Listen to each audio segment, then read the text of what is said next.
Pour quelle université, pour vous, avant la conférence, alors je suis ravi de venir aujourd'hui parce que quand même nous sommes parmi nos conférenciers stars et phares, un ami de très longue date de Cannes Université, et je suis aussi ravi de voir que dans cette belle salle Stanislas, comme on disait à l'instant, on est toujours à l'école, ici, toujours à l'école, et de voir toujours cette grande passion autour de l'Égypte, cette occasion de parler de Champollion pour les 200 ans, on est tout à fait. Je vois que vous avez de quoi travailler, on vous a amené de l'équipement.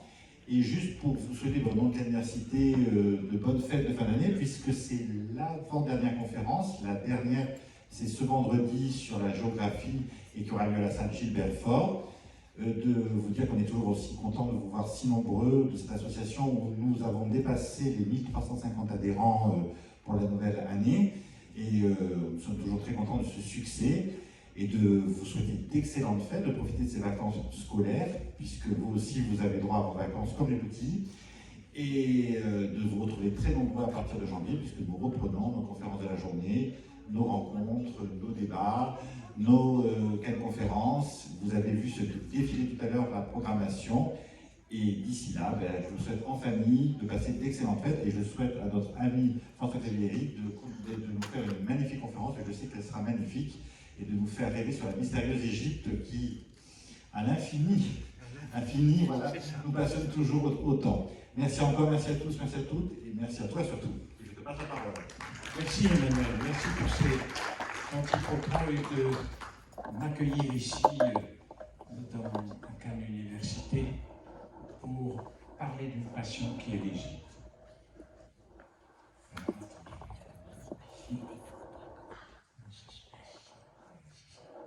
Bien, mesdames, messieurs, bonjour et bienvenue dans ce monde, dans cet univers de l'Égypte, ce monde qui a été révélé il y a quelques 2 siècles par un jeune Français, Jean-François Champollion, tout jeune, et qui a eu cette passion pour l'Égypte. Il nous a donné la connaissance, il nous a rendu compréhensible l'incompréhensible. Et en rendant à l'Égypte la parole, il a créé un lien d'amitié profond, durable, entre la France et l'Égypte, entre 2 pays. Et ce lien d'amitié persiste, vous l'avez comme témoignage à Paris, c'est l'obélisque qui est au centre de la place de la Concorde. Voilà. Ça, c'est l'amitié entre nos 2 pays. Et puis, il y a plus de 50 ans maintenant, je me suis pris de passion pour l'Égypte et pour Champollion. Pourquoi Champollion? Parce que le destin a voulu guider mes pas vers Champollion, vers sa maison. Et je vais vous montrer des documents rares ce soir, inédits, car j'ai vécu auprès de lui. Et c'est avec beaucoup d'émotion que je vais vous présenter ces documents qui n'ont jamais été donnés. Pourquoi? Parce que Champollion, nous ne connaissons pas grand-chose de Champollion.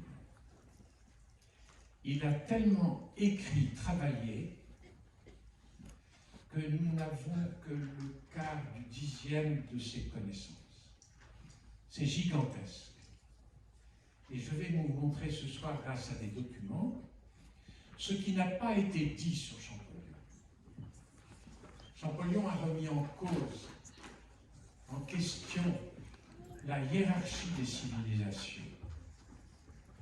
Eh oui, la hiérarchie des religions, évoquant même le monothéisme.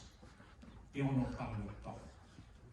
Et on peut dire, réellement, que Champollion a ressuscité l'Égypte.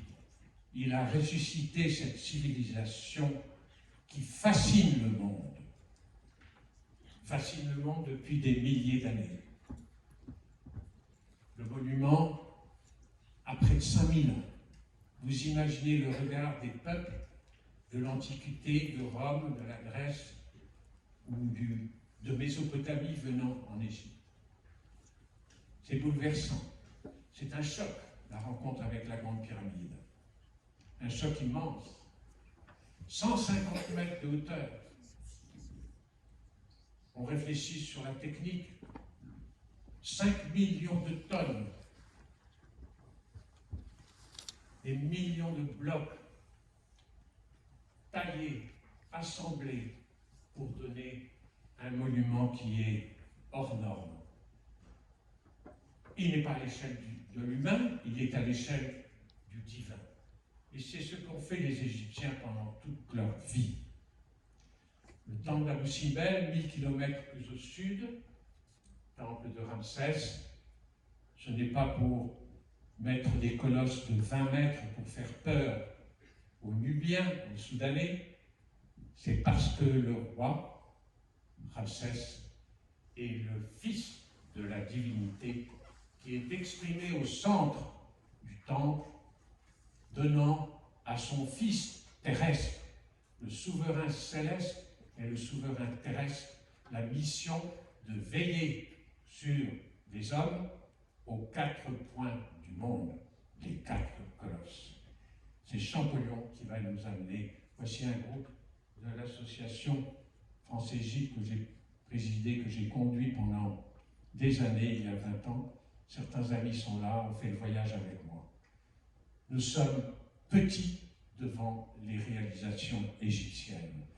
Avec la Grande Pyramide, nous étions 4000 ans, il y a plus de 4000 ans. Avec le temple d'Abou Simbel, il y a plus de 3000 ans. Et c'est Champollion qui va nous donner tout ça, nous expliquer. Champollion va nous expliquer tous ces temples qui sont le long de la vallée du Nil. Une centaine de temples ici. Pourquoi? Ben pour remercier un créateur de leur avoir donné la vie, c'est-à-dire l'eau. L'eau, c'est Dieu en Égypte. Hérodote disait, le Nil, l'Égypte est un don du Nil, il n'avait pas bien compris.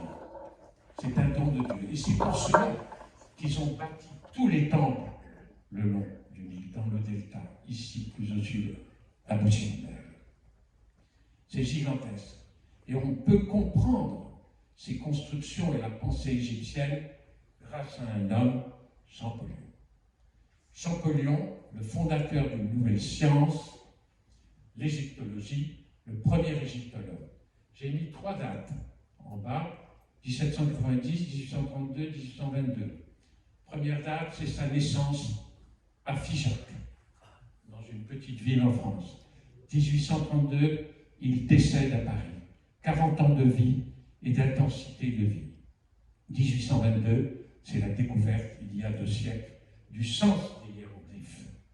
Personne au monde, depuis plus de 1000 ans, n'était capable de comprendre les hiéroglyphes. Impossible, impossible. La parole de l'Égypte perdue. Champollion, je ne vais pas vous faire un cours ce soir sur les hiéroglyphes, comme de nombreux ouvrages vous expliquent tout cela avec une complexité et on ne comprend pas grand-chose. Je vais vous dire, Champollion a eu une idée géniale. Géniale parce qu'il parlait plusieurs langues et qu'il n'était pas prisonnier des idées reçues. C'est ça qui est formidable pour les jeunes, de savoir que les jeunes vont amener un sang neuf. Les savants de l'époque étaient figés, comme nous aujourd'hui, dans l'alphabet latin ou grec. Ils ne pouvaient pas imaginer qu'un peuple, surtout l'Égypte, la terre du mal de la Bible, que ce peuple puisse avoir une écriture avancée. Eh bien, Champollion a identifié dans les hiéroglyphes des hiéroglyphes alphabétiques. Alphabet, une jambe, une dune, une bouche, R pour la bouche, N c'est l'eau, le signe de l'eau, B c'est cette jambe. Autrement dit, il découvre un alphabet réel que l'Égypte connaissait. Alphabet, je vous dis au passage, qui est passé, alphabet égyptien qui va passer dans l'alphabet phénicien et ensuite dans les grecs et dans l'alphabet hébreu. Nous sommes ici sur un document qui a 4000 ans. Du Moyen Empire, c'est un personnage ici, c'est une photographie que j'ai réalisée dans une tombe à Assouan, d'un haut dignitaire, et qui vivait à l'époque d'un roi qui s'appelait Nebukadnezar. C'était le nom de couronnement du roi Amenemhat II. Mais c'est magnifique, c'est un des plus beaux tableaux de l'Égypte. Un éléphant, un bélier, un petit poussin. Champollion trouve qu'il y a un alphabet. En même temps, il découvre que les signes ici correspondent à des mots, et il trouve l'ensemble. Tous ces mots forment des phrases. C'est ça la grande découverte de Champollion. Imaginez à l'époque, on ne connaissait rien sur l'Égypte. L'Égypte, c'est ce pays qui est là dans l'Afrique du Nord, et le fleuve qui traverse le Nil, qui traverse le désert. Et à l'époque de Champollion, personne ne connaissait même les sources du Nil. On est en 1820, les sources du Nil ici sont découvertes en 1862 exactement par un Anglais, John Speke. On ne connaissait rien. Mais bien sûr, on ne connaissait même pas qu'il y avait une préhistoire à l'époque. C'est fou. En un siècle, en 2 siècles et en 1 siècle, on sait que depuis 1970, on a une grand-mère qui est là, Lucie.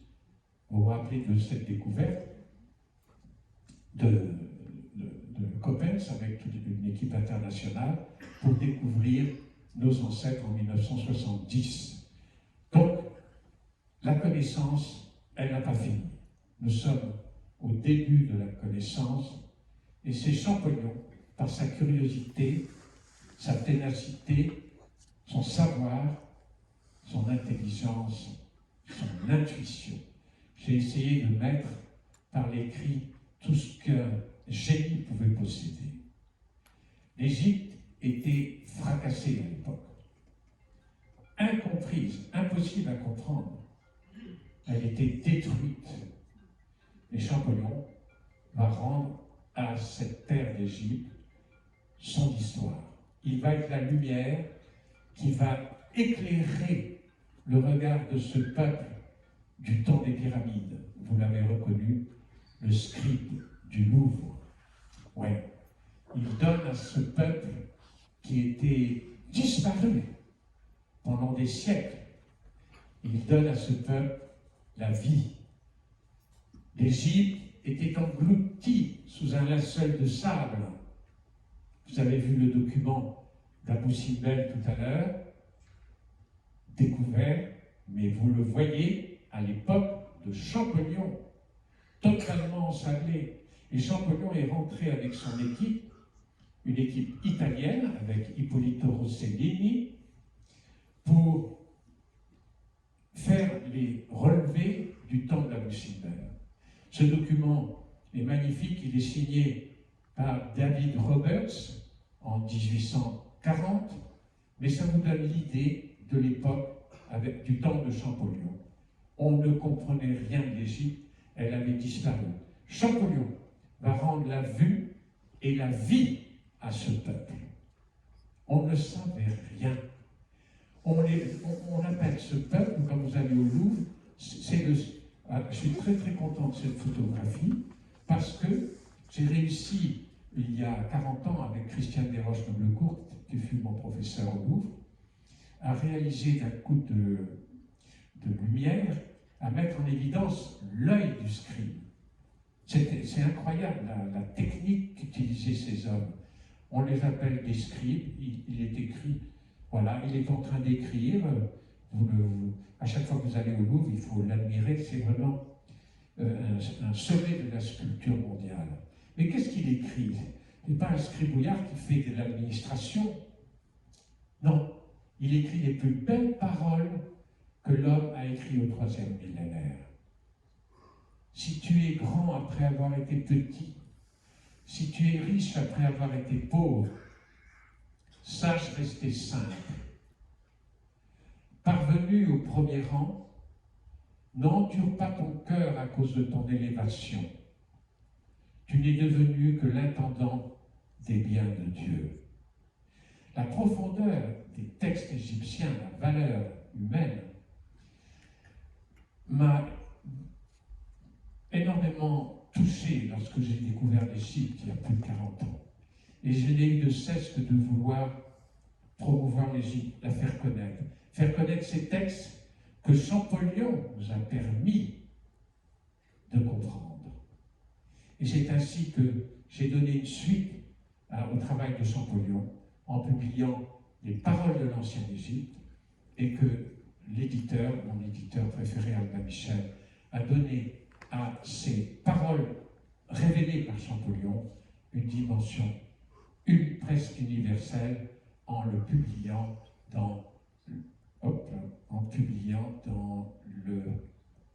en allemand, en espagnol et même en japonais. C'est formidable. L'Égypte touche le monde entier. Champollion ayant rendu compréhensible l'incompréhensible, car le pays le plus connu à l'époque, au XIXe siècle, et dans l'Antiquité, au temps de Rome, l'Égypte attirait tout le monde, la Grèce, tout le monde. C'était le pays le plus connu et en fait un univers totalement inconnu. Et il reste inconnu aujourd'hui parce que tous les noms que l'on vous enseigne sont faux.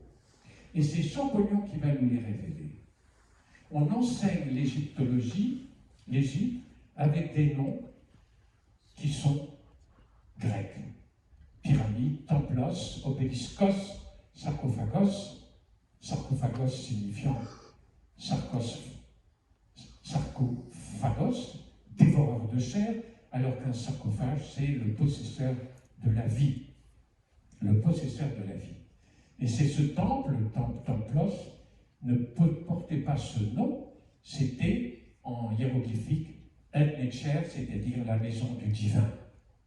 Et c'est ce temple, j'insiste sur ce temple, parce que c'est notre ami, j'ai des égyptologues dans la salle, et qui se connaissent bien, ce grand égyptologue français Christian Leblanc, qui depuis 40 ans restaure le monument de Ramsès, le temple, le Ramesséum, et avec Christian Leblanc, il y a 40 ans, nous avons réussi, avec l'association France-Égypte, et une amie qui était dans la salle ici présente à l'époque, Madame Germaine Fort de Maria, nous avons réussi à faire la restauration de la vallée des Reines à Luxor.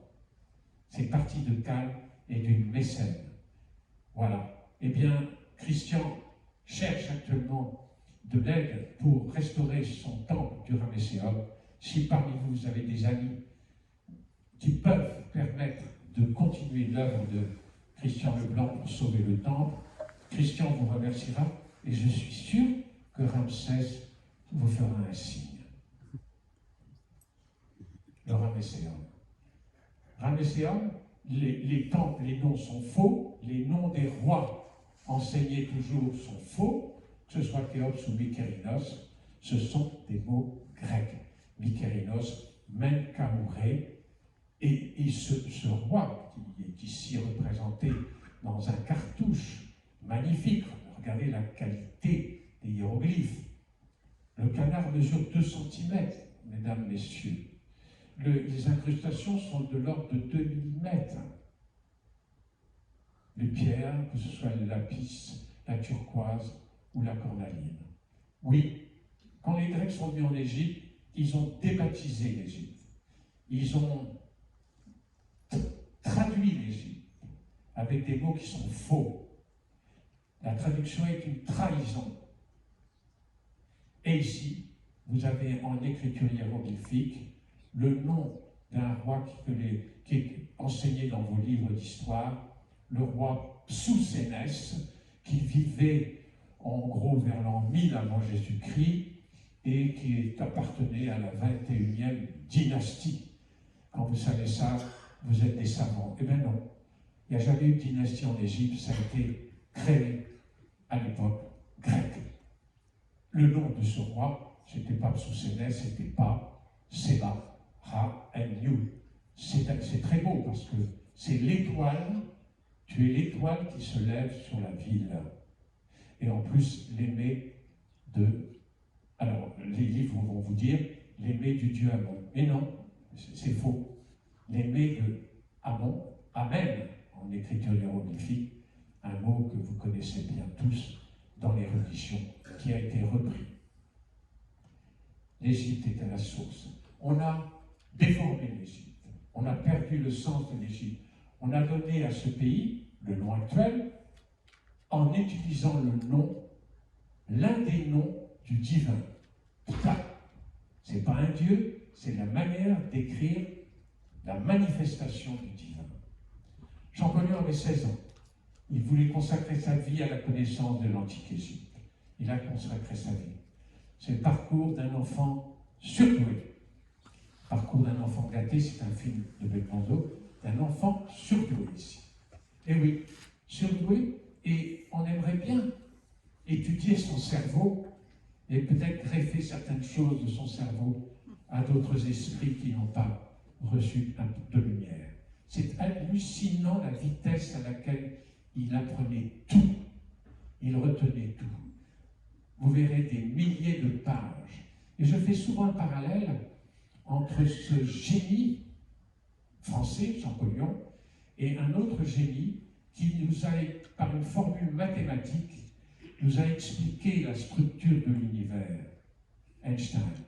Eh bien, Champollion va prendre une structure hiéroglyphique, une formule hiéroglyphique encadrée, pour comprendre la structure d'un univers totalement inconnu. Il a 20 ans, il a 25 ans, il travaille jour et nuit. Et bien sûr, il a une chance. À son époque, il a une chance, mais d'autres savants avaient cette chance. Il y avait la fameuse pierre de Rosette, découverte en 1799. Découverte, et cette inscription, cette pierre noire, à peu près 1 mètre de hauteur, a 2 inscriptions, une grecque ici et une hiéroglyphique ici, là et là. Et c'est cette pierre noire qui va être la pierre de la lumière, qui va donner au monde la connaissance. Cette pierre a été découverte, c'est amusant quand j'ai étudié la découverte de cette pierre, c'est une conférence entière là-dessus. C'est François-Xavier Bouchard.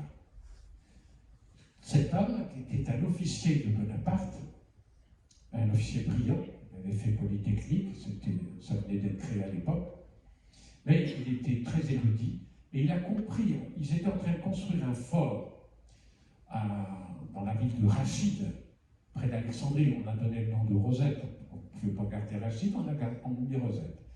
Eh bien, on faisait un fort pour se protéger des envahisseurs qui allaient attaquer de nouveau l'armée de Bonaparte, c'est-à-dire les Turcs et les Anglais, nos amis anglais. Voilà. Eh bien, François-Xavier Bouchard a compris sur un des blocs que le texte était en grec. Les soldats ne comprenaient pas le grec. Lui a compris. Et il s'est dit, puisqu'il a du grec, et qu'il y a des textes hiéroglyphiques, cette pierre a une importance, il faut la mettre de côté. Mais en la mettant de côté, les Anglais ont compris la chose. Parce qu'il y avait les espions, tout ça, ils se racontaient des choses. Et les Anglais, la France ayant capitulé en 1800, ayant perdu la guerre en Égypte, la flotte française a été coulée. Les Anglais ont exigé la pierre de Rosette qui est à Londres. Là voilà la pierre de Rosette, avec un autre François-Xavier qui photographie tout ça. Mais j'y suis allé des dizaines de fois depuis tant d'années. Et sur le côté, je ne vous l'ai pas mis parce que ce sera une conférence sur la découverte de Rosette. Ici, c'est marqué « Captured by the British Army ».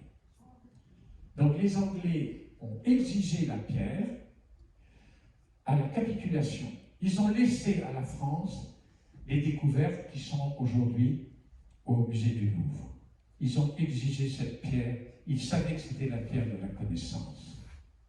Elle pèse plus d'une demi-tonne et 1 mètre de haut.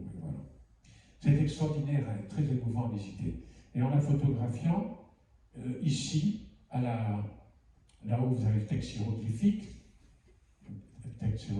et ici, les lettres grecques, les lettres grecques, il n'y a pas d'espace, mais ceux qui sont intéressés, qui connaissent le grec, peuvent le trouver.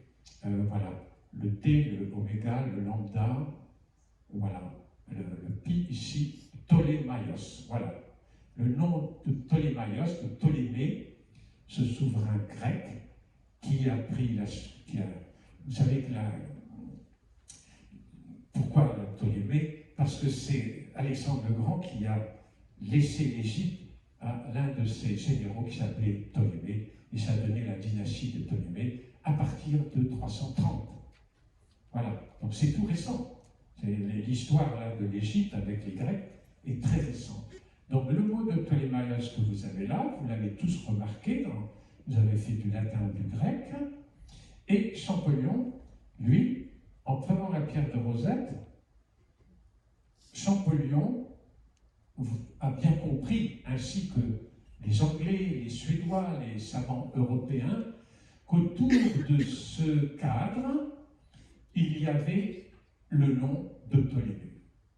Ils se disent, puisqu'il existe en grec, c'est sûrement pour donner le nom de Ptolémée. Champollion va prendre la petite molécule qui est ici, pour la décrypter. J'appelle une petite molécule avec ses atomes, parce que c'est vraiment ça qu'il a fallu faire. Champollion fait la correspondance entre le Ptolémaios que vous avez vu, les lettres grecques, il y en a 10, et les hiéroglyphes, les signes hiéroglyphiques, il y en a 7. Qu'est-ce qui s'est passé? On vous dit qu'un Anglais, Thomas Young, a été capable d'identifier le nom de Ptolémée dans le cartouche. C'est exact. Mais ça s'arrête là. Vous auriez pu le faire en disant, puisque Ptolémée est dans le mot grec, eh bien, il est dans le cadre. Oui, mais Thomas Young était un esprit extrêmement brillant, médecin, ophtalmologiste, père de la théorie ondulatoire de la lumière. C'est un grand physicien. Mais il y a une chose qu'il n'a pas, et que Champollion avait, c'était la connaissance des langues.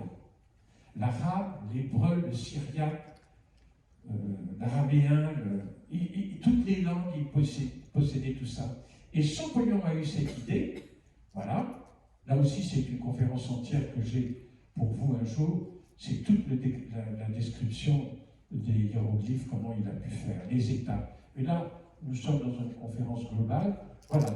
Champollion a eu l'idée qu'en hébreu, et donc en hiéroglyphique, en égyptien, qui est une langue beaucoup plus ancienne, l'hébreu apparaissant que vers l'an 1000,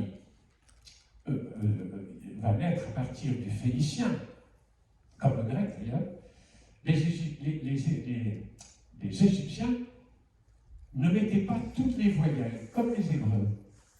Et donc Champollion a eu cette idée géniale, il dit, ils font un raccourci, et c'est le nom de Ptolémys, et non pas de Ptolémaios. Et là, tout va changer. Il découvre qu'il y a un alphabet possible, qu'il y a des signes symboliques, mais qu'il y a un alphabet. Et là, c'est une révolution, c'est un monde géant pour l'histoire de l'humanité. Champollion nous ouvre une nouvelle galaxie. La découverte de l'Égypte, ce sera la découverte de nos origines. D'un univers inaccessible à notre regard, un univers disparu, complètement disparu. Pourquoi l'Égypte a-t-elle disparu? C'est ça la question que tout le monde m'a posée pendant des dizaines d'années de voyage en Égypte. Pourquoi? Pourquoi les hiéroglyphes étaient-ils incompréhensibles? Parce que la vérité historique vous est cachée. Ce n'est pas une dune de sable qui a recouvert l'Égypte et les temples. Une dune de sable que j'ai beaucoup aimée parce que, il y a 50 ans, en traversant le Sahara, j'ai photographié énormément le Sahara et réalisé des photos merveilleuses. C'est un endroit splendide et qui explique beaucoup de choses sur l'histoire, sur notre histoire d'aujourd'hui. Eh bien, ce n'est pas une dune de sable qui a mis un terme à l'Égypte. C'est une croix une croix qui va remplacer une croix.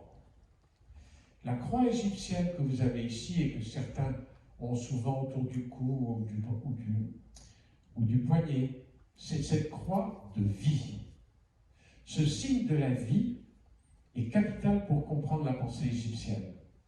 Les Égyptiens étaient reconnaissants à un créateur d'avoir donné la vie. Et rien qu'un signe, cette croix de vie, permet d'évoquer la présence divine.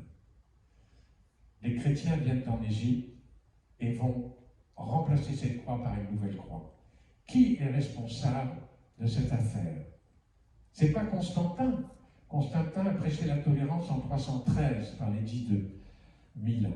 Ici, c'est l'édit d'intolérance de l'empereur Théodose. Théodose, en 380-390, va révolutionner l'histoire. Il n'est pas question qu'il y ait 36 religions. Une religion doit s'imposer, ce sera une religion d'État, ce sera le christianisme. Les temples vont être détruits, faire table rase du passé. Et le temple que vous avez, la photo que vous avez sous les yeux, c'est le temple d'Alexandrie, qui était aussi grand que celui de Luxor et qui a été éliminé, rasé pour construire d'autres monuments. Il demeure aujourd'hui qu'une colonne. Et curieusement, c'est curieux, la colonne qui demeure, c'est la colonne de Dioclétien, qui a été le persécuteur des chrétiens jusqu'en 280, la fin des persécutions. Dans le temple, il y avait la dernière bibliothèque d'Alexandrie, et la bibliothèque est détruite.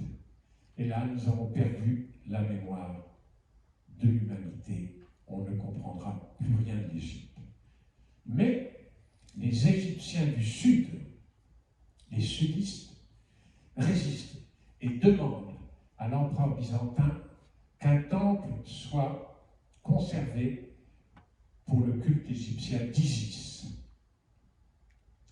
Il est gardé pendant près de 150 ans, et ce sera Justinien de Constantinople qui le fermera en 530 au moment où il construit Sainte-Sophie de Constantinople. Voici l'état du temple de Philae quand Champollion y est allé. Document de Roberts de 1838-1840. Remarquable document. C'est la grande nef d'une cathédrale qui est là, qui préfigure nos cathédrales. Le sanctuaire est là, avec l'autel. Les chrétiens ont placé l'autel ici dans la direction du soleil levant. Voici l'autel qui a été renversé. Et vous pouvez le voir, il est toujours en place actuellement dans le temple. L'église a été transformée en Saint-Stéphanos, c'est-à-dire Saint-Étienne. Et Isis, qui portait son enfant, l'enfant sauveur, doit laisser la place à Marie et le nouvel enfant sauveur du monde. Ainsi en est des religions et des civilisations. Mais le christianisme n'a pas compris à l'époque, en 530, qu'il y allait avoir un autre tremblement de terre. Un tremblement de terre, car le document que vous avez sous les yeux de l'expédition Bonaparte, merci à Bonaparte, c'est le temple de Philae, le temple d'Isis. Des années plus tard, un siècle après, les chrétiens n'ont pas compris qu'ils allaient être bousculés. Le temple était une église, est fermé, et c'est un village qui vient se bâtir dans le temple. Les nouveaux habitants, la nouvelle civilisation, la nouvelle religion s'installe en Égypte et le christianisme doit disparaître. Ce document de l'expédition Bonaparte est très intéressant parce que l'Égypte, en 1798, est totalement en ruine, incomprise. Incomprise, et Bonaparte, il a fallu un autre esprit brillant français, le jeune Bonaparte, qui va partir en Égypte en 1798 et qui va réveiller l'Égypte. Il a l'idée de partir, il est allé, il a réussi Arcole et Rivoli. Là, il est en train de partir vers Venise en 1797 et 1798, l'année d'après, c'est l'Égypte. Il emmène avec lui une audace incroyable. Plus de 30 000 soldats, 160 savants français, c'est-à-dire l'élite de la France. Il l'emmène en Égypte, il traverse la Méditerranée devant les bateaux anglais. Il pouvait être coulé à tous les moments, il a pris le risque. Le voilà qui arrive en Égypte avec ses savants, mais les hiéroglyphes sont incompréhensibles. Regardez la beauté des hiéroglyphes. Ce sont ils mesurent ici 2 cm pareil, et ils sont incrustés de pattes de verre. C'est des pattes de verre et des pierres d'obsidienne. Mais les ailes de la petite chouette, là, les incrustations font 1 millimètre. C'est magnifique. Mais on ne peut pas les comprendre. On ne comprend rien. Pourquoi? Parce que l'Égypte est dans la zone des ténèbres. Rome n'avait pas mis un terme à l'Égypte, contrairement à ce qu'on vous enseigne.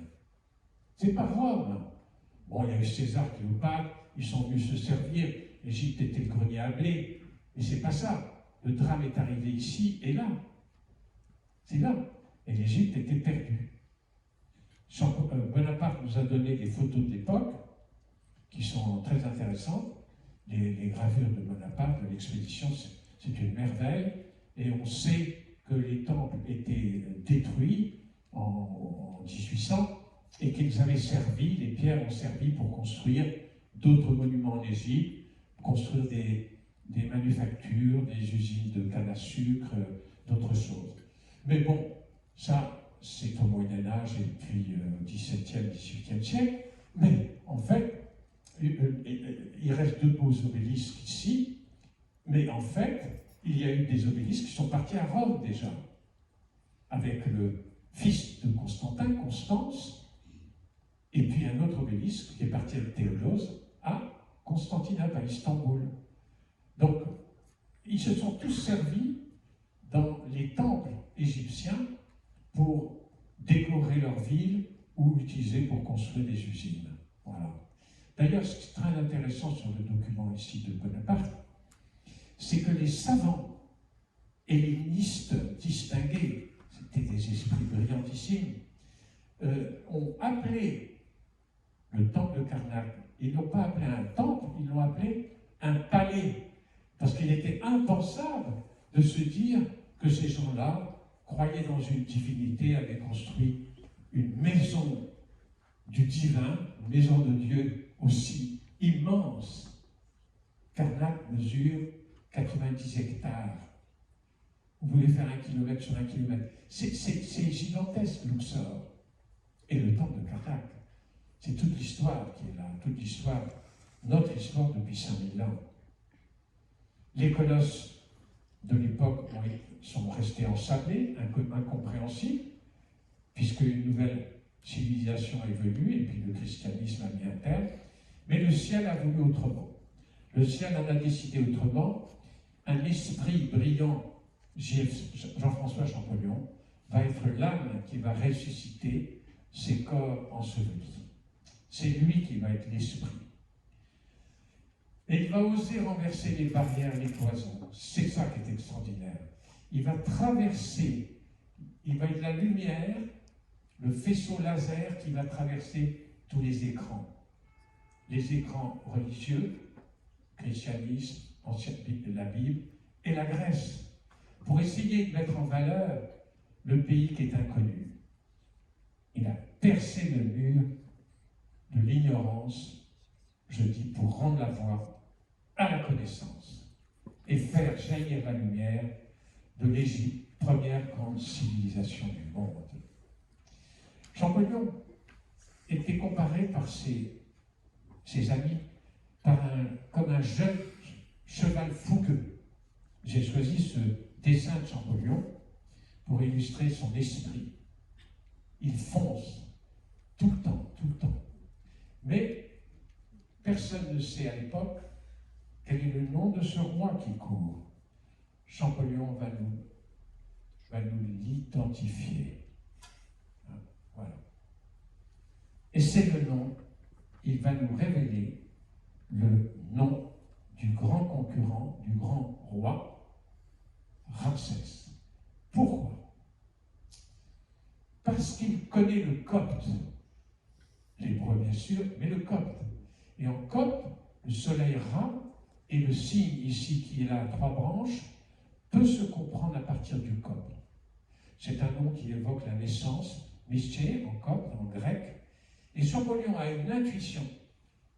C'est ça qui est formidable. Il se dit au fond, j'ai sous les yeux un cartouche.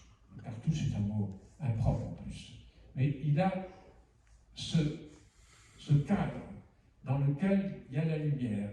Et il se dit, finalement, si ce mot en bas, à 3 branches, correspondait au mot copte Miché ou Mis, j'aurais peut-être à ce moment-là Ramès, le fameux Ramsès. Le mot Ramsès, c'est une mauvaise traduction, c'est Ramès. Et c'est là, le génie de Champollion, il trouve le nom de Ramsès.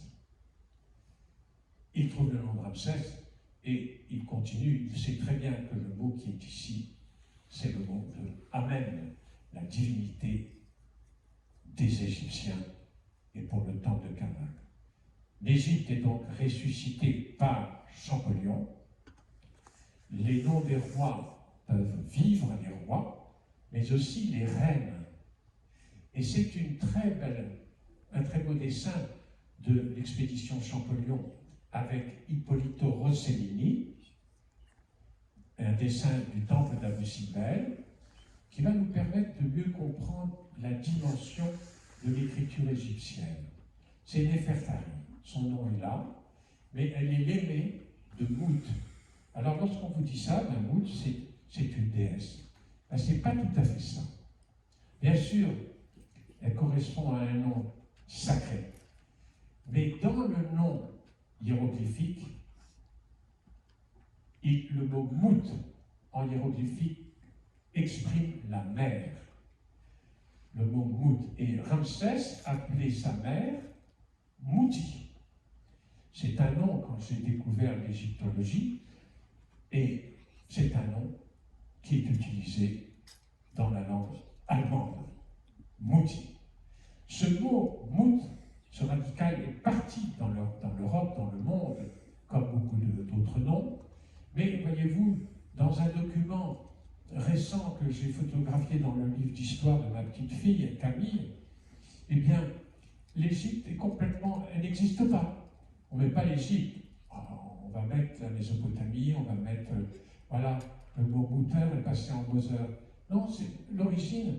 Il nous manque le maillon des origines. Et c'est l'Égypte le maillon qui est sans cesse rejeté ou gommé. Même pas un dictionnaire va nous parler. Même pas un dictionnaire. Le nom de Ramsès, identifié par Champollion. C'est tout un coup ici qu'il faudrait aussi sur les hiéroglyphes pour vous expliquer tous ces secrets. Eh bien, c'est le nom de Ramsès qui m'invite à vous conduire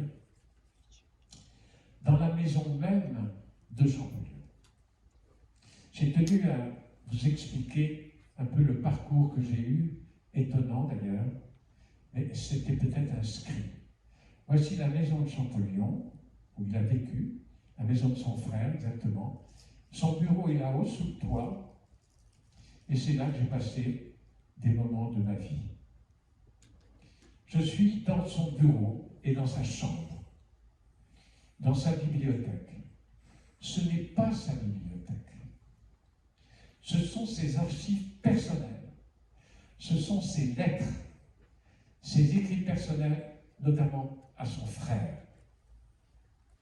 Il y a des milliers de pages.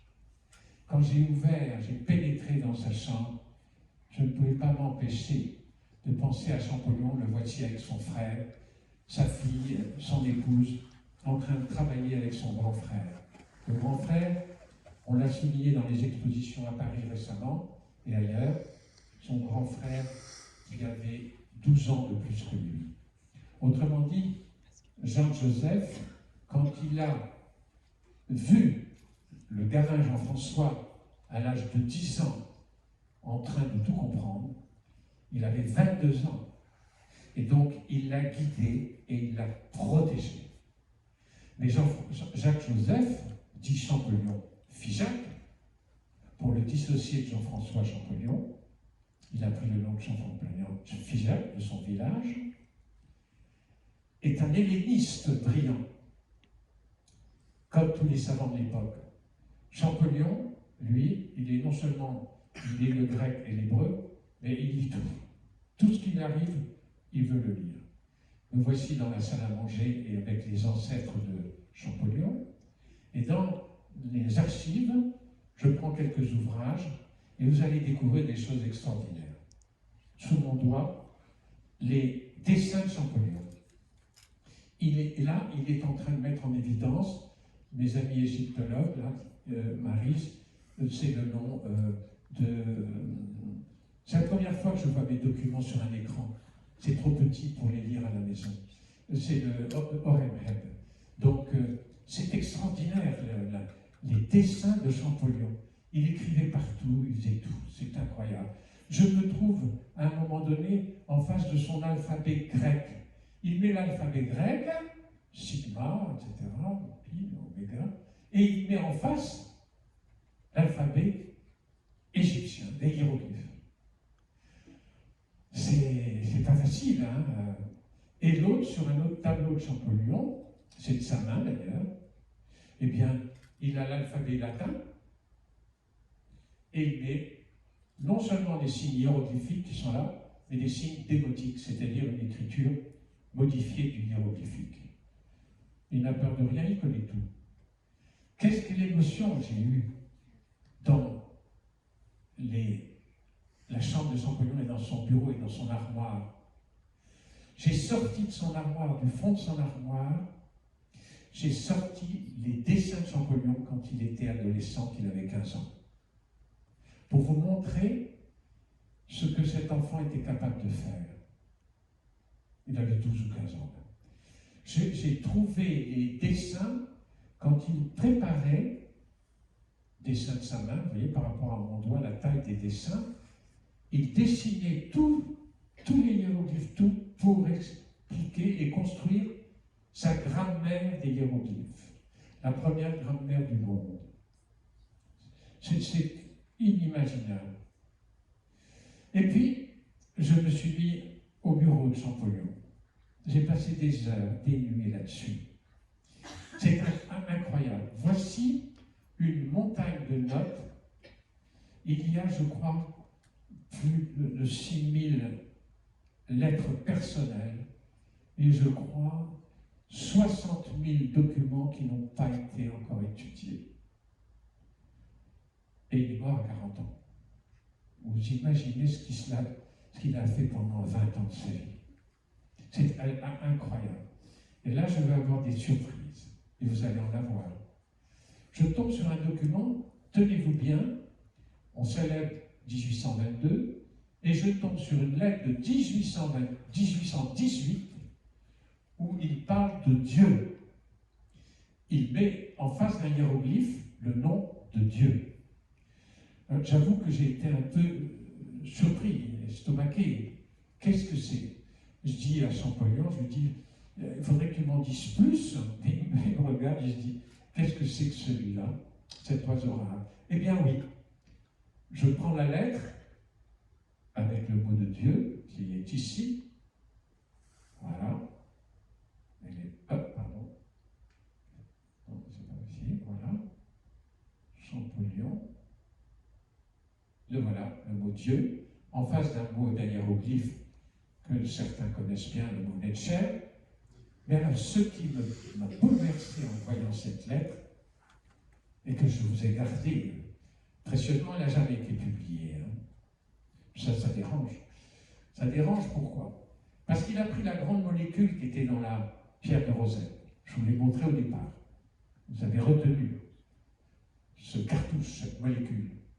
Il ne prend pas la petite molécule où il y avait juste le nom de Ptolémée. Il est là, Ptolémée, en alphabétique, ça c'est facile. Mais il sait très bien que le signe Ankh va dire la vie. Avec l'alphabétique, il retrouve le nom de Ta ici, le H. Voilà. Mais en phonétique, il trouve le nom de Marie. Il est là. Le nom de Marie, voyez-vous. Ce qui s'appelle Marie, eh bien, il est là, c'est l'origine. Aimer, ça veut dire, en hiéroglyphique. Et Champollion le traduit ici. Il est l'aimé, le chéri de pain, Ptolémée et Dieu, etc. C'est la pierre de Rosette, le relevé de la pierre de Rosette, que j'ai eu le plaisir de vous apporter, je ne vous l'ai pas dit au début de conférence, mais que j'ai amené ce soir avec moi. C'est un relevé très rare que j'ai publié il y a 30 ans dans un ouvrage magnifique sur Champollion. Et je voulais amener pour que vous regardiez tout à l'heure le réel de comment Champollion s'y est pris. La grande molécule. Je continue mes recherches dans les lettres de Champollion. Voilà. Tous ces documents sont... Alors maintenant, tous ces documents que j'ai été le seul à l'époque, en 1975-1980, à avoir accès à la bibliothèque, sont sauvés et ils sont aux archives à Grenoble. Mais je n'ai pas fini là. Voilà l'histoire. Champollion me montre un document très rare que je vous montre ce soir. C'est un dessin de Champollion qui est un dessin crypté, c'est un cryptogramme qui nécessiterait une très belle conférence, et le mot messe ici, qui a été repris pour le nom de Mosée, de Messe de Moïse. Voilà. C'est un document qui est rare parce que il est de la tombe de Ramsès III et il est détruit. Donc c'est le document de Champollion qui reste, qui demeure. Je demande à Champollion, je lui dis, tu pourrais me parler, ou alors parle-moi de tas de choses. Il me dit, mais je vais te parler. Et sur une lettre, Jean-François me dit, le canard, en écriture hiéroglyphique, signifie le fils. Le fils. Et puis, il répond à une lettre, il écrit à son frère, au sujet d'une personne indélicate, un savant de l'époque, de Paris, qui le critiquait pour la recherche qu'il entreprenait. À chaque fois que quelqu'un va dans une direction pour essayer de trouver quelque chose, il est attaqué. Il est attaqué. Il est traité de charlatan. Vous imaginez? Champollion, traité de charlatan. Alors il répond à son frère et dit, écoute, ce personnage n'est pas très intéressant. Il dessine un âne. C'est un âne, fils d'un âne. Voilà. Champollion avait de l'humour. Et puis, il avait un sens sur la religion pour vous dire quelque chose. Là, il nous donne un dessin qui est enseigné dans vos livres d'histoire ou d'égyptologie comme le dieu Thoth. Mais sachez une chose, c'est que le dieu Thoth n'a jamais existé. Thoth est un mot grec qui a été transformé à partir du hiéroglyphique. Mais ce qui est intéressant, c'est le geste que fait ce personnage. Un geste. Il annonce à cette dame, à cette grande dame, tu vas mettre au monde un enfant.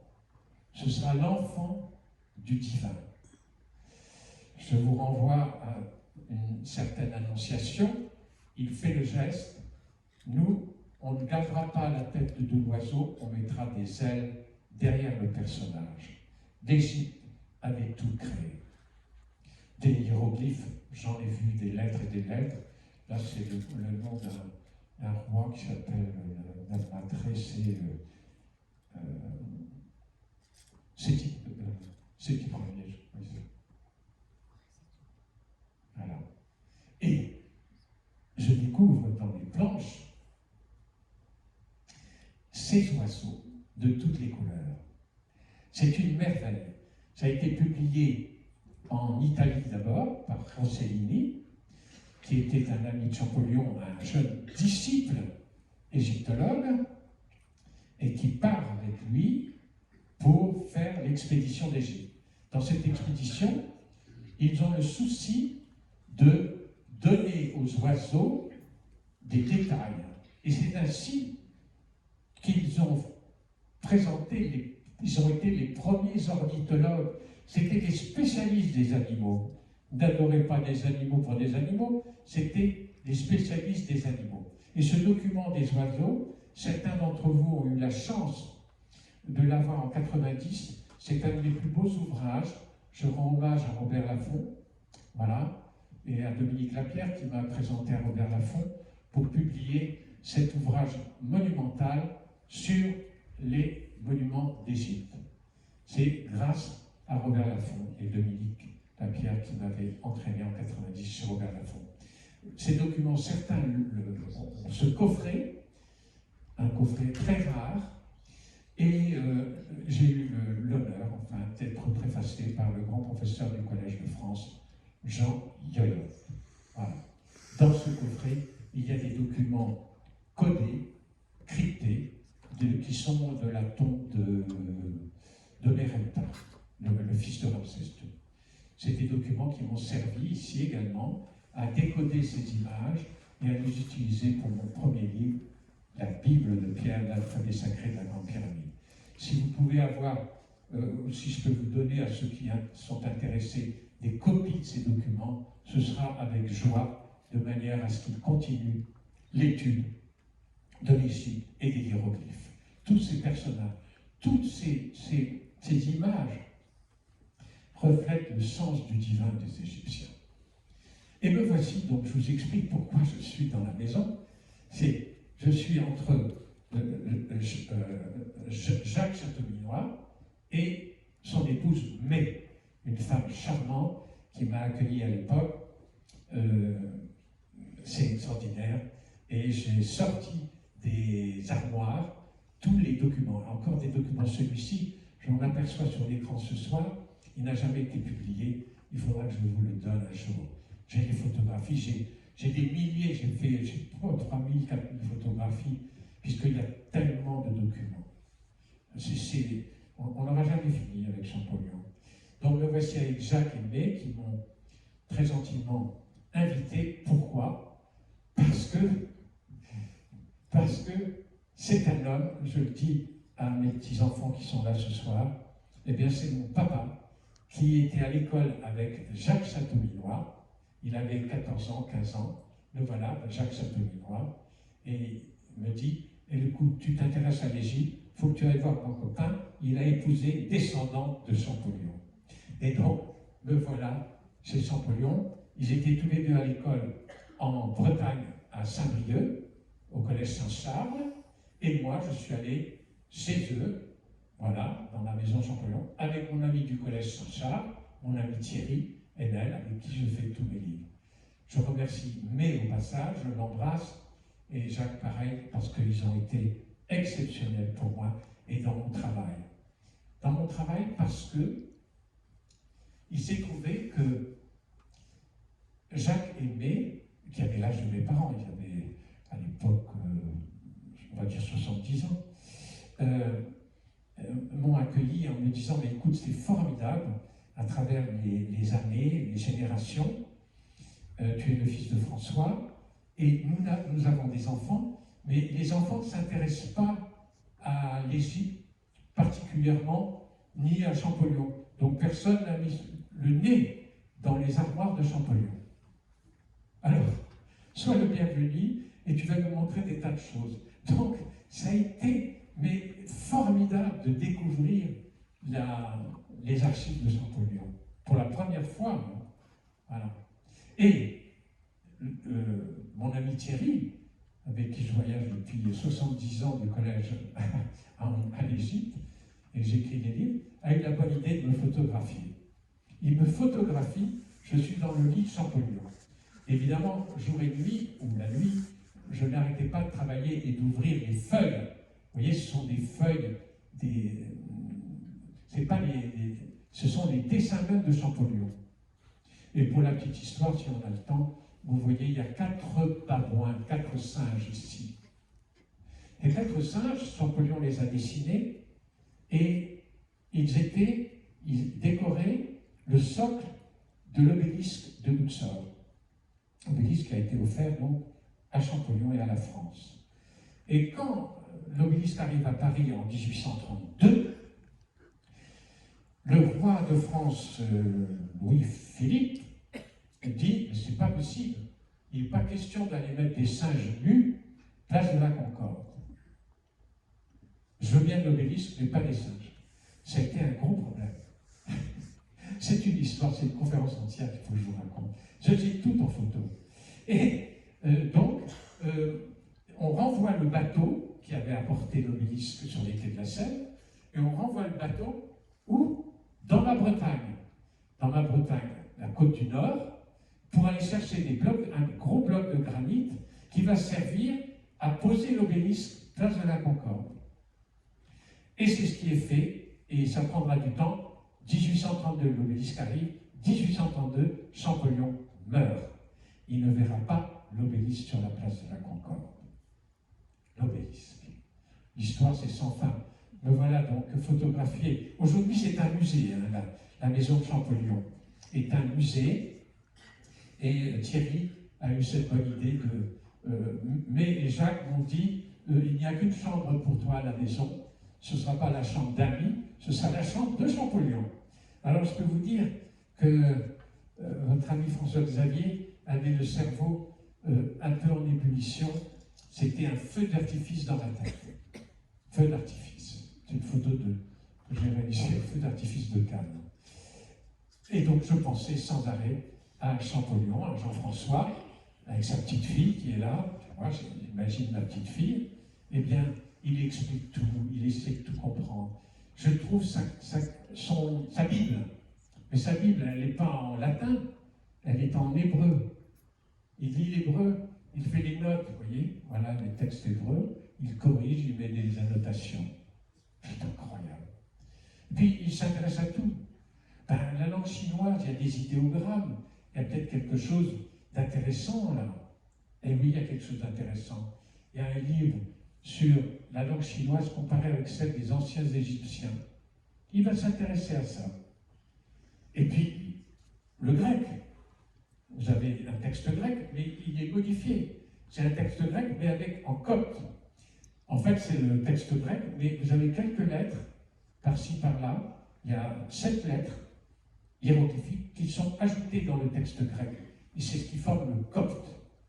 Et c'est ce qui va lui permettre de retrouver le sens des hiéroglyphes. Ça va être décisif. Champollion s'est consacré toute ma vie à l'Égypte, oui, toute ma vie. Et il va ouvrir les portes verrouillées de la connaissance. Les portes verrouillées et qui restent toujours verrouillées. Hein. On enseigne toujours les mêmes choses. L'une des portes, c'est l'Égypte est à l'origine de la civilisation. L'autre, l'Égypte est à l'origine des religions de la Bible. Les religions de la Bible. C'est une révolution avec Champollion. Une explosion dans l'univers des idées reçues. Ce qui n'est pas enseigné, ce sont nos origines scientifiques et nos origines théologiques. J'ai publié là-dessus un livre qui s'appelait « L'Égypte, mère du monde », où j'ai essayé de mettre beaucoup de choses. Et Champollion dit « L'Égypte, cette vieille nation à laquelle l'Europe doit le principe de ses connaissances. » Mais il rajoute sur un autre texte, dans sa grammaire exactement, « Moïse a pris pour modèle les institutions égyptiennes. » On n'en parle pas, il vaut mieux pas en parler. Mais Champollion, il l'a fait. Il brave les interdits. Il se fait saut laser, je vous ai dit. Il n'a pas peur, un écran, il perce là, traverse ici, traverse là, et les Grecs. Et il va à la source. Il va à la source, au temps des pyramides. L'Égypte est la source de tout. Voilà. Champollion remet en question la hiérarchie des civilisations. Hiérarchie des civilisations, un vent fort souffle sur l'Acropole, sur le Parthénon. Les colonnes, c'est pas lui qui les fait dégringoler. Elles sont déjà tombées en 1687 exactement. Elles sont tombées, pulvérisées par l'explosion qu'il y a eu dans le Parthénon. puisque c'était une réserve de munitions des Turcs. On oublie tout ça. On oublie que l'Empire ottoman était partout, aux portes de Vienne, et que la Grèce, Athènes, a été libérée en 1822, au moment où Champollion déchiffre les hiéroglyphes. Vous imaginez l'occupation des Turcs en Grèce. C'est un document rare que vous avez sous les yeux, puisque c'est une des premières photographies réalisées au XIXe siècle sur le Parthénon. L'Égypte, c'est en Égypte, dit Champollion, qu'il faut retrouver l'origine de la civilisation. Il a compris, lorsqu'il va en Égypte, comme mes enfants, Renan, tu vois, les temples égyptiens, Champollion a compris que ces temples avec des colonnes étaient remontés au 2e millénaire. Ils avaient 1000 ans d'avance sur les temples grecs. Les Grecs sont venus apprendre en Égypte.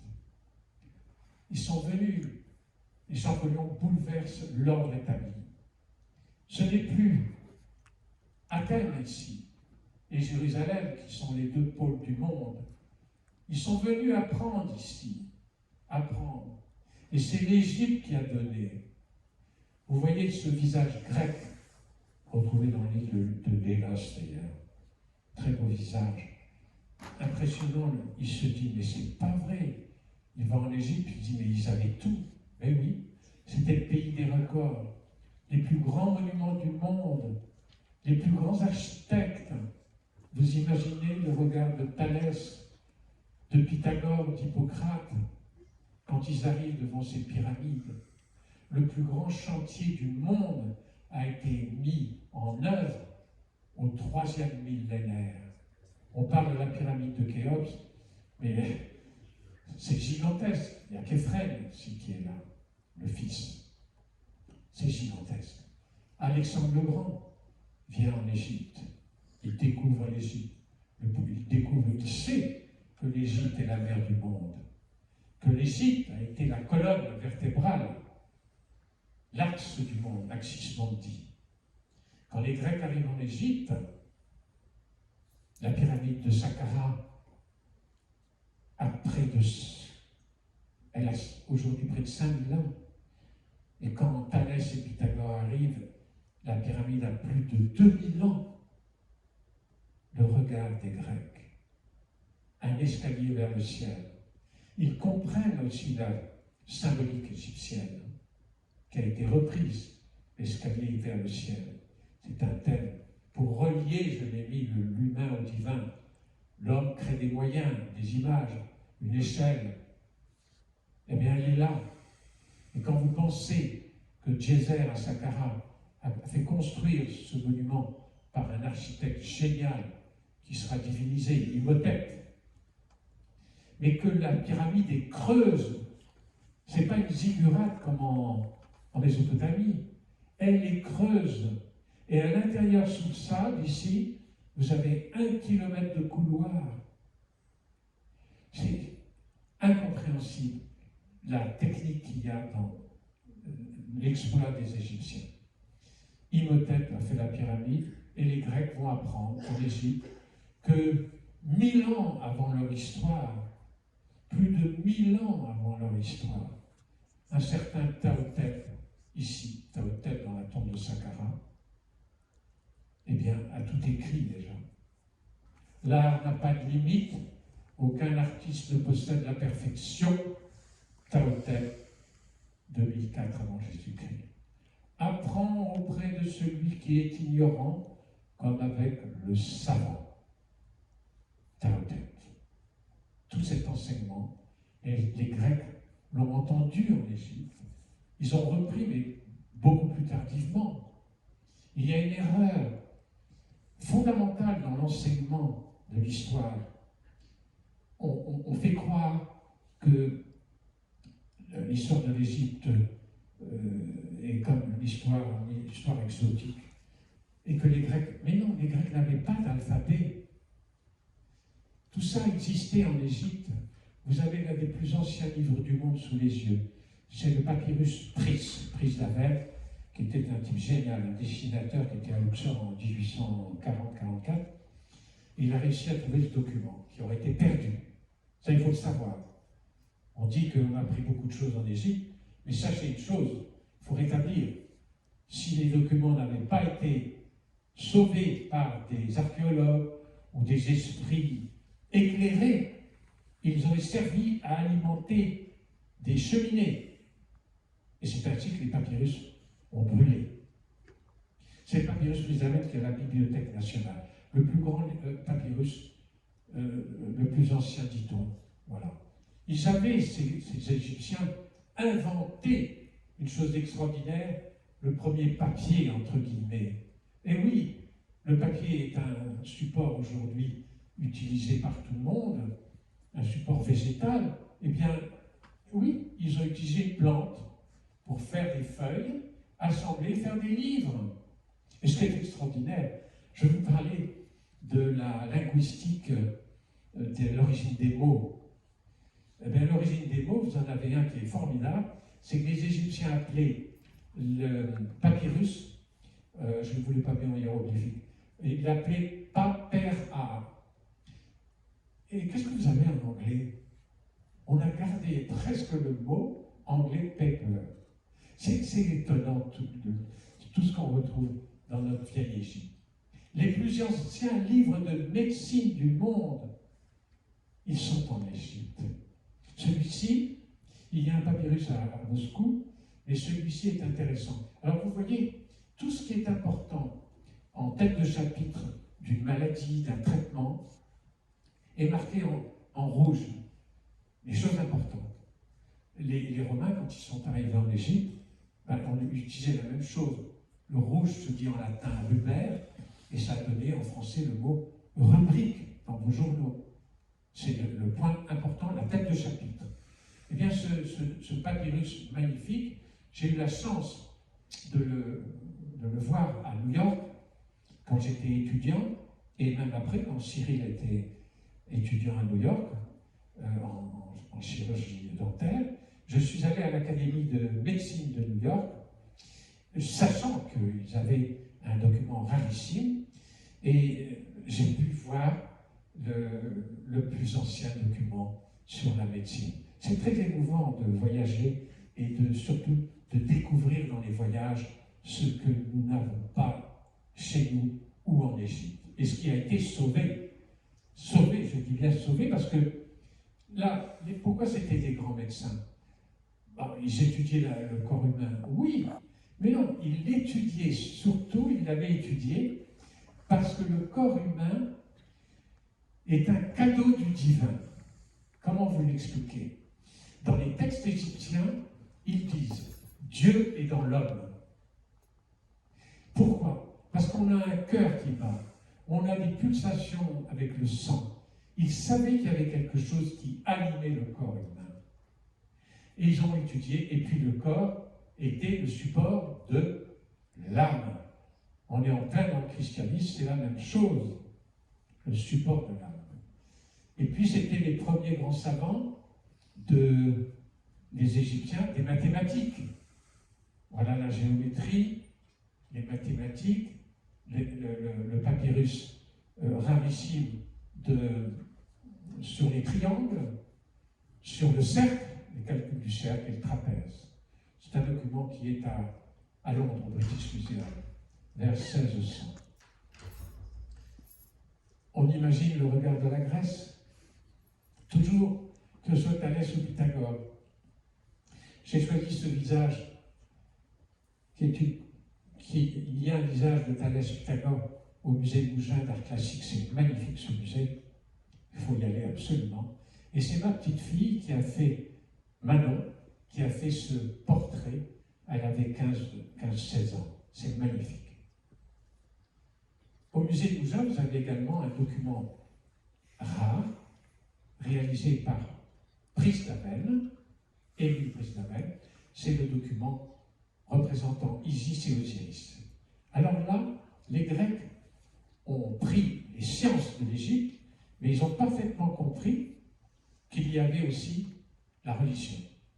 Et le culte d'Isis-Osiris va être enseigné dans des sanctuaires en Grèce, à Délos, à Athènes, à Salonique. Je suis allé photographier tous ces endroits pour retrouver les traces d'Isis.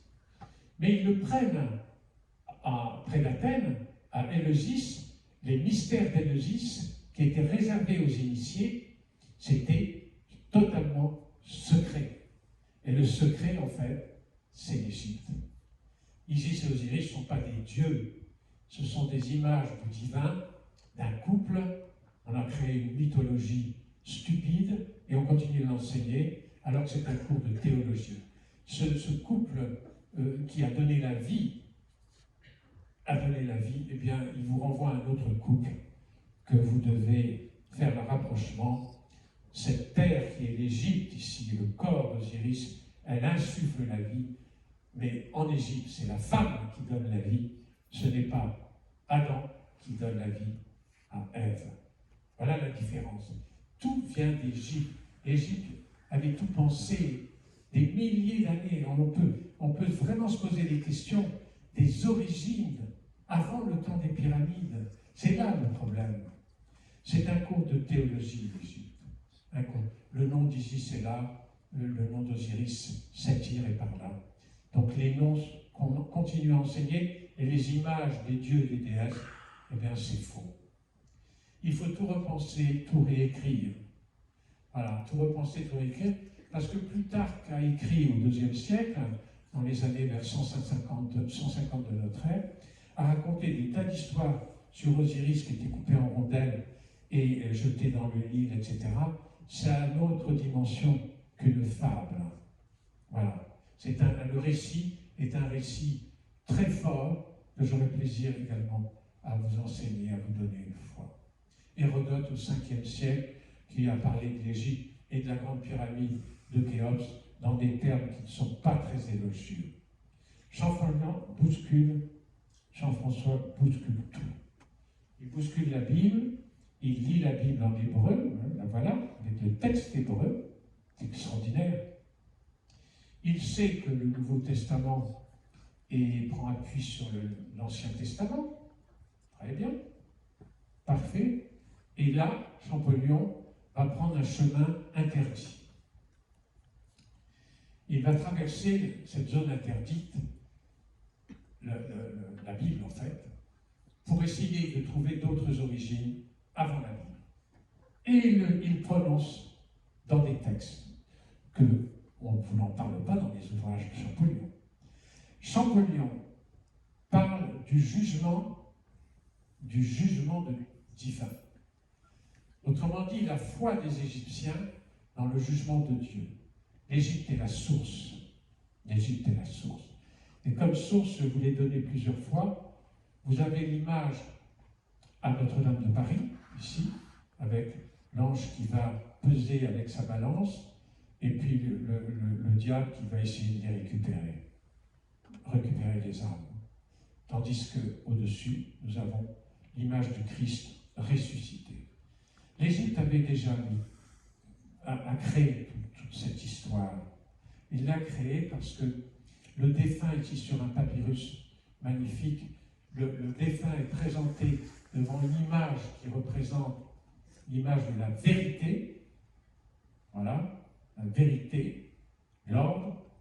Son cœur est pesé sur la balance. On n'a pas enlevé son cœur. C'est une image pour exprimer sa pensée. On va peser tout ça, on prend les notes. Est-ce que tes actions ont été bonnes? Si tes actions ont été bonnes, eh bien, tu auras accès à la vie éternelle et au paradis. Mais si tu n'as pas été bon, eh bien, tu auras des problèmes. Il y aura le monstre ici qui va te prendre et te mettre en enfer. L'Égypte avait créé le paradis et l'enfer. Et c'est ce qu'on a ici, dans Champollion l'a bien compris, dans l'église de Conques, à côté de Figeac. Vous voyez le monstre qui est là? Eh bien, le diable est là, on va lui mettre la gueule du monstre, et il va prendre celui qui n'a pas été bien. La balance est là-haut, le diable discute avec l'ange, je vais te prendre quelques personne et je vais les mettre en enfer. En fait, ceci pour dire quoi, hein? Pour dire que c'est l'histoire de la foi humaine du 13e avant Jésus-Christ au 13e après Jésus-Christ. C'est l'histoire de la foi. L'homme sur la terre a cette pensée du divin et de l'avenir, du futur. Et dans le document de Champollion, dans ce dessin que je vous ai présenté l'année dernière en détail, vous avez à la fois l'annonciation, ici avec l'annonciateur, on va garder Todd pour le moment, mais son nom c'est Géotie, il est là. Vous avez la mère à l'enfant sauveur, et qui est-ce qui donne quelque chose, il donne la vie, c'est cette croix de vie qui est là, et qu'un personnage donne à Marie, à Isis, mère de l'enfant sauveur. Ce personnage, je vous l'ai donné l'année dernière, nous renvoie à la Sixtine, avec le barbu de Michel-Ange. Mais qui es-tu? Et Champollion nous le donne dans ses textes. Qui es-tu? Eh bien, je suis le Créateur. C'est marqué ici. Kémaounou, je suis le Créateur de tout. Oui, ben, t'es le Créateur de tout, c'est bien joli, mais si tu es le Créateur de tout, as-tu un nom? Oui, je m'appelle l'inconnaissable. Et l'inconnaissable en écriture hiéroglyphique se prononce Amen. Voilà l'origine du mot Amen. L'inconnaissable. Autrement dit, sur ce document de Champollion, vous avez à la fois Nouveau Testament et l'Ancien Testament. Vous avez toute l'histoire de la religion de la Bible. L'Égypte, c'est le miroir de la vérité. L'Égypte est à Rome, à Pompéi, à Paris, à Cologne, à Séville. Et à Séville, pourquoi je l'ai mis Séville?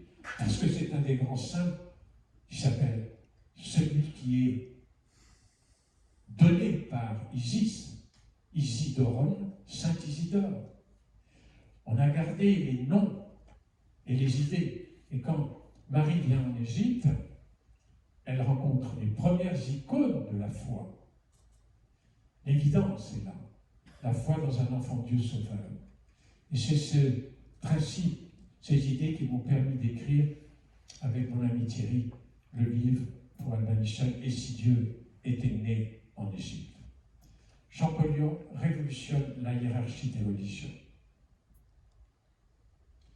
Le Nouveau Testament, oui, l'Ancien Testament est dessous, mais Champollion va beaucoup plus loin. Qu'est-ce qu'il y a en bas? Il faut dépasser les frontières de la Bible, dit Champollion. On dépasse les frontières de la Bible, on va dans le socle chercher l'origine, on prend un sens interdit, Champollion, comme d'habitude. Le nom de Moïse, il vient du radical égyptien Mosé, Mess. Mais Champollion écrit, il a le courage d'écrire. Champollion appliqua les institutions civiles des Égyptiens à la société hébraïque. Il proclama des dogmes religieux, ceux de l'Égypte. Il met les pieds dans le plat, il a tout compris. Il a tout compris, il sait que nous ne sommes qu'une suite dans l'histoire, les uns les autres. Nous ne sommes que les maillons d'une chaîne. Il publie ce document dans son voyage en Égypte. J'insiste avec le Rossellini, c'est quand même important. Il insiste, et on dit dans les livres d'histoire, c'est enseigné dans vos ouvrages, c'est l'arrivée des Hébreux en Égypte. Mais les Hébreux n'existaient pas à l'époque. Le mot n'existait pas et la langue n'existait pas. Ce peuple s'appelait les Hamous, son nom est là, en écriture hiéroglyphique. Ce sont les Bédouins qui viennent du Proche-Orient par le Sinaï. Ils viennent vendre leurs animaux, ils viennent se vendre, ils viennent se nourrir en Égypte, dans le delta, ils ont traversé le Sinaï, ils arrivent à Héliopolis qui a déjà des milliers d'années d'histoire, ils viennent se nourrir physiquement, intellectuellement et spirituellement. C'est ça le secret de l'Égypte. Ils arrivent en groupe, les peuples, avant les Hébreux, ils arrivent dans la terre du sacré, le berceau du sacré. Et là, qu'est-ce qu'ils entendent quand ils viennent, ces peuples du Proche-Orient? Ils entendent des phrases du temps des pyramides. Celui qui aide son prochain trouve toujours des parents autour de lui. Toujours des parents autour de lui. Des valeurs humaines. Dieu permet d'acquérir la richesse pour faire du bien. Dieu, pour les Égyptiens, est au centre de leur pensée, de leur vie.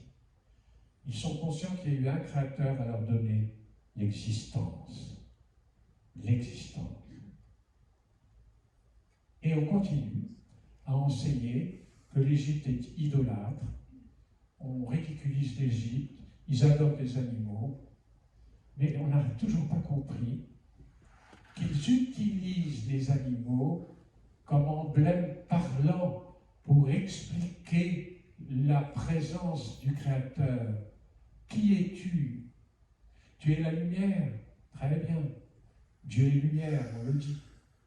Mais tu es l'existence. Tu es l'existence, Képer, celui qui donne la vie. Et c'est extraordinaire. J'ai fait tout un travail sur le scarabée depuis des années. Et le scarabée a été repris au IVe siècle par saint Ambroise, archevêque de Milan, et qui nous dit, le Christ, ils ont donné au Christ le nom, tu es le bon scarabée. Voyez-vous, ça a traversé les siècles. Les Égyptiens ont parfaitement utilisé leur environnement pour écrire Dieu par l'image. Parce que Dieu, on ne peut pas le représenter, on ne peut pas lui donner de nom. Eh bien, on essaie. Là, c'est un roi, c'est dans la vallée des rois, et le nom de ce roi, c'est un Ramsès, c'est Ramsès X. Voilà. Il y a eu plusieurs Ramsès, il y a plus de 300 rois, il faut se débrouiller avec tout ça. Qu'est-ce qu'on fait dans le christianisme? On n'utilise pas un scarabée ou un bélier, on utilise un agneau. Vous imaginez dans 3000 ans, qu'est-ce qu'on va dire? Et ils adoraient des agneaux posés sur un livre, un lion qui bouquine un livre, qui a des ailes. Mais on ne va rien comprendre dans 3000 ans, puisqu'on perd déjà le code. Déjà, le code est perdu, n'est pas enseigné aux enfants. Eh bien, les Égyptiens n'avaient pas mis l'agneau, mais ils avaient mis le bélier pour désigner le père. Et le bélier, tout ce qui est là est écriture. L'oiseau, le soleil, le cobra, et même les cornes. Ça forme des phrases, en fait. C'est des bandes dessinées extraordinaires. C'est des rébus. Eh bien, dans le code, Champollion nous le donne, c'est un document de Champollion. Ba, Ankh, Eri, Netcherou, le mot Eri, tiens pour mes petits-enfants, il est là. Voilà, c'est l'âme vivante, dit Champollion. Il l'appelle l'âme vivante, mais il lui donne le nom de Amen. Amen. Tu es le Père universel. C'est dans les mots de Champollion. Il a compris que les Égyptiens avaient la même difficulté que tous les autres, et que ce n'était pas des dieux qui avaient partout, c'est un moyen d'exprimer le divin. On n'a pas d'autre moyen. Et alors, notre bélier magnifique, vous allez le retrouver dans le document que vous avez eu au début de la projection. Ce document qui a été écrit 2000 ans avant la Bible, le bélier est là pour exprimer l'action du divin. C'est toi qui nous donnes la vie, l'eau notamment. Et pourquoi? Tu es qui? Tu es qui? On lui donne un nom, voilà, très bien. Et tu es le Seigneur, alors ils le mettent ici. Nedkeb, tu es le Seigneur de la cataracte. La cataracte, c'est un son, c'est l'eau qui arrive et qui est un grand mystère, puisqu'ils ne savaient pas les origines de l'eau et du Nil. On ne savait rien à l'époque.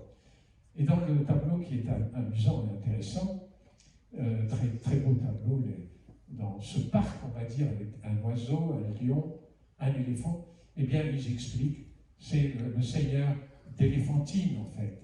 Éléphantine, c'est un nom qu'on a gardé. Les Égyptiens avaient représenté l'île qui est devant Assouan, qui a des rochers en granit en forme d'éléphant. Ils l'appelaient Abou. C'était l'éléphantine qui a été conservée.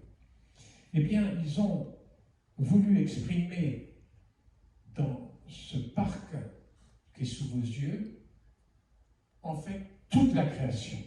C'est pour cela que l'égyptologie est compliquée, l'écriture. Il y a près de 1000 signes dans l'écriture égyptienne pour comprendre ce qu'ils disent. Pourquoi ils ont gardé ce millier de signes, on dit? Parce que toute la création, pour les Égyptiens, exprime un créateur, évoque la notion d'un créateur. Et comme dit Champollion, c'est une pensée monothéiste qui est au centre de l'esprit égyptien, JFC, Champollion. Les Égyptiens n'appelaient pas leur écriture hiéroglyphique, c'est un mot grec, ils l'appelaient les Medunechers, ce qui voulait dire les paroles du divin, les paroles de Dieu. Ils avaient parfaitement compris, il y a 5000 ans, que la nature, tout ce qui est dans la nature, à la fois l'humain, là, le visage, une bouche, une jambe, des animaux, tout appartenait à la création, car la nature, c'est la Bible de Dieu. Et j'oserais dire ce soir, c'est la vraie Bible de Dieu. Voilà le message que Champollion nous a donné. Il nous a appris à tout lire, à tout comprendre. Non seulement l'origine des sciences, l'origine des religions, l'origine de l'écriture égyptienne. Et on pourrait continuer, la projection continue pendant 2 heures. On pourrait continuer, mais je vais m'arrêter là parce que je vais m'arrêter sur un texte qui me plaît particulièrement parmi les milliers de textes que j'ai dans la tête.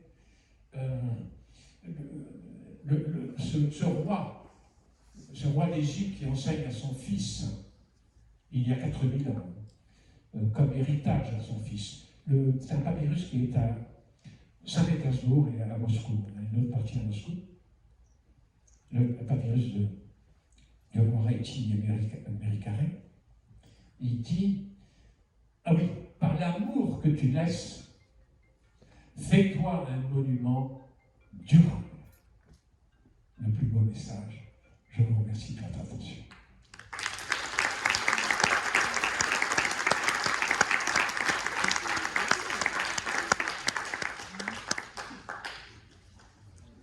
Voilà. L'exemplaire de Rosette est là. La pierre de Rosette est le document sur lequel les Français, la pierre de Rosette a été prise par les Anglais, mais les Français, toujours malins, vous voulez la pierre, on va vite se dépêcher, on va faire un relevé. Ils ont fait un estampage et ensuite des relevés. Voilà, c'est comme ça que les Français ont pu avoir accès aux documents. Et dans la chambre de Champollion, il y a un exemplaire de la pierre, et j'ai publié ça il y a plusieurs années. Voilà. Parfait. Si vous avez des questions, vous pouvez les lire.